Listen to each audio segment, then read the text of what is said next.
Juan Carlos Osorio is no longer the team manager for Mexico. I'm broadcasting from the Crossfire Select Tournament at the 60 Acres Sports Complex in just outside Seattle. So you're going to hear people scream and yell. So anyways, forgive me for that, but I got to do this where I can do it. So Juan Carlos Osorio is no longer the Mexican team manager. He didn't agree to the terms that were given to him, so he's leaving. And there's already talk of, hey, let's get him for the U.S. national team, for the men's side. And I'm like, what? You think it's a coach is our problem? Juan Carlos Osorio has an all-Hispanic team that can combine passes. When you can connect passes,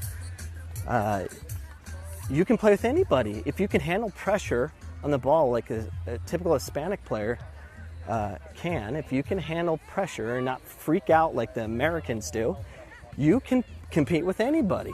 You always have a chance if you can handle the ball under pressure. Can that get through U.S. Soccer's brain? No. I'm at this select tournament, and this is basically a rec tournament, and everything's just so direct and it's ugly. Soccer, this is our pool players. You know, they're not good. The only players that are any good out here is these Hispanic kids that can handle the ball. But you put 10 Hispanic kids or 10 players that are technical together, they can do amazing things. So, you know, maybe getting Juan Carlos Osorio to be the men's team manager could only help if he refuses to select players that can't handle the ball. They're a bunch of athletes. We need a pool of players. U.S. Soccer needs to do something about getting a pool of players that can compete with academies that we have. But we're so one-dimensional. We're going to do it. We're going to do it this way. We're going to have these academies going to be run this way. It's just, there's nothing challenging it. It's kind of like the educational system in the U.S.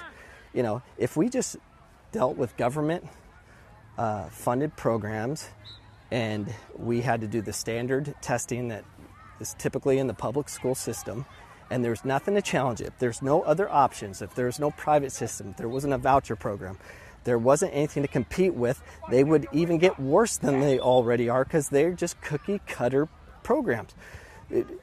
We need U.S. Soccer to invest into the Hispanic community, into the inner cities, and create academies through them. Find a way to get a pool of players of them. Get the most technical players from those communities and teach them the game early. But we're not going to do that because they don't have the money. And for whatever reason, where it stops, I have no idea. Why can't they just do one city, one inner city, and put some money over there? It won't be that much, and see what can be developed when you deal with athletes and communities that that love the game. What would happen? Why don't we do that? But we won't. So Juan Carlos Osorio, maybe he can make things happen.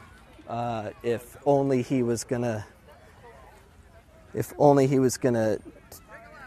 have the ability to make that kind of impact, saying, hey, I want players that are technical. I want to develop different players. You know, kind of like, you know, Jurgen Klinsmann did. He had control. Bad coach, bad thought process on how to develop a country.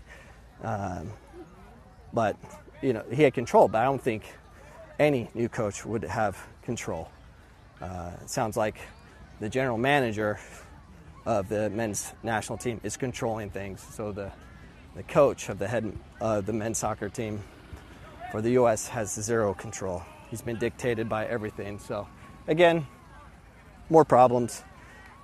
But anyways, I'm going to go watch my son play some more. Hopefully he can be creative and help his team. They're down 1-0. Goodbye. The podcast you just heard was published with Anchor. Got something you want to say to the creator of this show?